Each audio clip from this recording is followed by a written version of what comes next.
So, George, the role of the Phantom then was quite a multi-role aircraft, recce, air to ground, as well as air defence. Did you practice all those arts?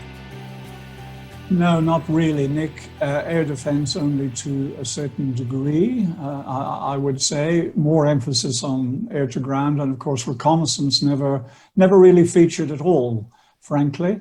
There was a specialist reconnaissance squadron at Coningsby, 41 Squadron, and they went around with their super sophisticated, very expensive reconnaissance pod strapped underneath, and that was their business. So no, there wasn't. The main emphasis, I guess, was on the handling, exploring the envelope to extremes, maneuvering, air-to-air combat, and air-to-ground was where the main emphasis was at. And it was in the low-level, high-speed environment that I felt I excelled. That's the area that I felt most comfortable in, and certainly the one I enjoyed the most, absolutely magnificent. So when the course was all over and I learned that I was going to be posted to 6th Squadron, I was delighted because 6th Squadron, of course, well, remained at Coningsby, not utopia, but never mind. 6th Squadron was there at the end of one hangar, and I was really very happy, and moved across to 6th Squadron, whose role, of course, was basically ground attack. So that was the environment that I flew in on my first tour.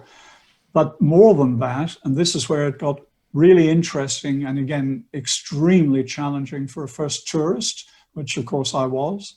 That is that the specialist role of 6th Squadron was night ground attack. Night ground attack? Wow. Night ground attack. Now that sounds easy to say, it is easy to say, but when you're out there in the dark, it had its moments, shall we say. It had its moments. And the regular range we used for night ground attack work against a ship target was in the Wash, and that was at Wainfleet. So many happy memories there. But also we used to go off in occasionally in a 5 aircraft formation. There'd be a 2 flare aircraft right up the front. They carried the Lepus flare, however many million candle power they were. And the rest of us, the bombers, the attackers, would be stretched out in radar trail. So we'd go all the way up. I mean, it's night and we had basic equipment, so we're not talking about serious low level. From memory, it would be around about 1,500 feet, something like that for the transit. And we went up to a range in Yorkshire called Otterburn. And we went against what they called technically an airfield target. Now, the reality was that this airfield was a ploughed strip of dirt. That was it, in rolling hills with no ground illumination, no aids whatsoever.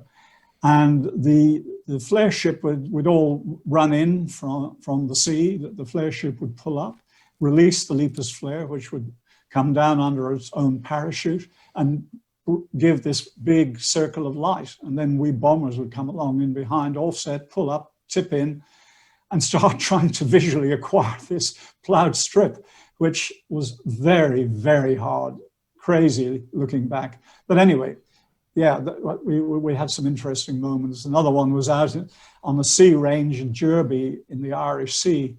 We were going against a sea target at night, and nobody had actually bothered to tell us that at least 3/4 of the sea target was actually submerged. So we were trying to visually acquire this tiny bit of a target sticking up above the waves. And I do recall a golden rule we had was that the backseater, the navigator, he remained heads down for safety reasons. But one particular crew, the navigator started raising himself up from the ejection seat, peering over the shoulder of the pilot, trying to help the pilot visually acquire.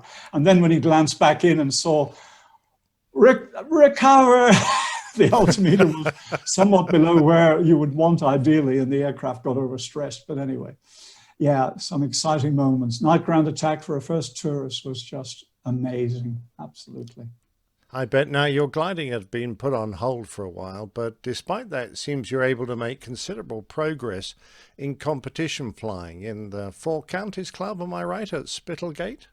Four Counties Club at Spittlegate, that's correct. Spittlegate, yeah, the airfield it was a grass airfield just south of Grantham.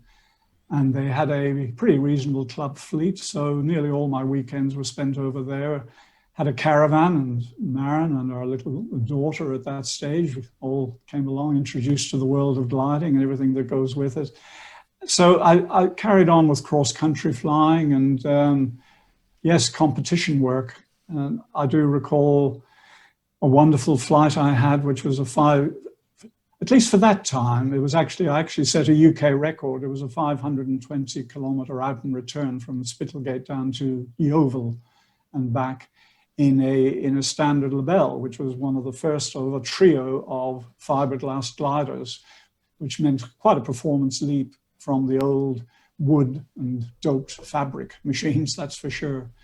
So that was very satisfying. And yes, the competition flying, that bug had been set before. And then I finally got to win my first nationals. That was in 1974, flying a Kestrel 19 at Dunstable.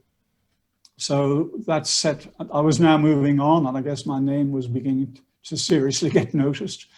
So the British had a voting system for selecting the team to represent the country in World Gliding Championships. And it was a voting system. Other countries, such as Germany, use a strictly mathematical position based on performance and position. But the British, being different and a little bit eccentric, no, we stick with the voting.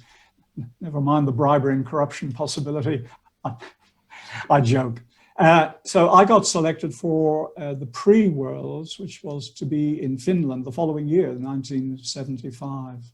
So I went over there with the same glider, a Kestrel 19, and the same crew chief and Maren, and off we went over to Finland. And I managed to win that pre-world competition, but it had to be said that none of the big names were actually present for that event. So I was under no illusions about what that meant for the following year for the World Championships themselves. As a matter of interest, the weather during that pre-Worlds year was exceptional. It was astonishingly good, and the organization, I was flying in the open class, that's no restriction on wingspan or any other design feature. They really didn't know what to do with us, frankly, as far as task setting was concerned. So we were grossly underset pretty well every day. Sorry, perhaps you could just take a moment to explain to the audience how these competitions are judged and measured, conducted. Sure, it's all changed considerably now, of course, but in those days we used to carry fairly basic cameras, which were mounted on the side of the canopy, rubber sucker sort of thing, and just a remote shutter release. And then we also carried barographs, which was a pressure-sensitive instrument, which was stowed down the back and sealed up and signed.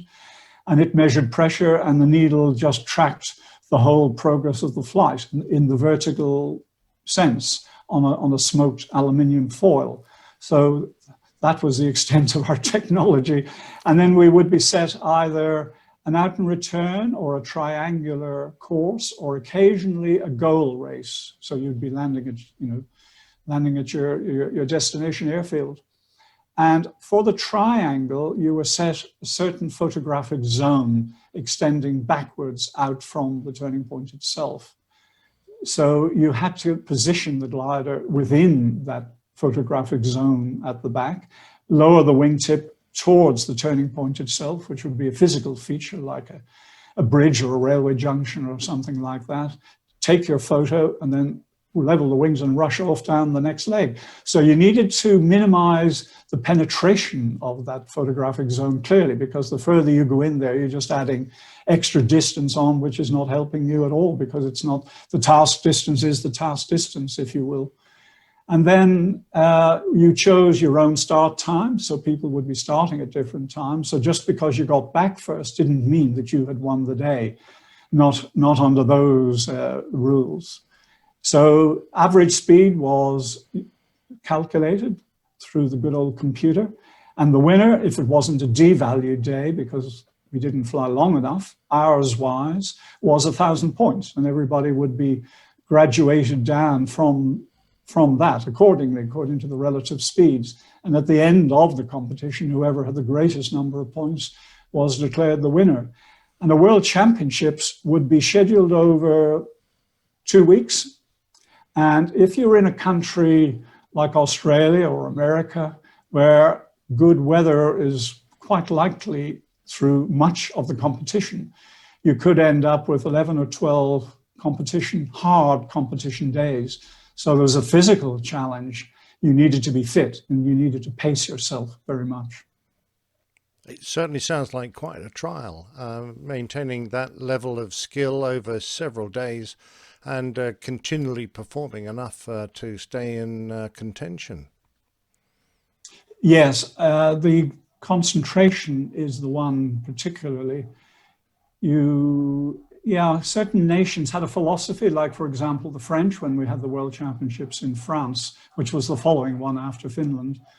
The French had an attitude of trying to use pretty well most or all of the day, whereas the Americans, for example, would typically underset to, for their own reasons, get everybody home, etc., etc. So with the French one, certainly you're flying a long day, and you don't give an inch. You don't switch off for 5 or 10 minutes. You're with it, concentrating hard the whole time, with the adrenaline being managed, and the focus is pretty strong. Excellent. Now, back in the Air Force world, I believe by now you're probably on your second tour on the old Treble One squadron, yes?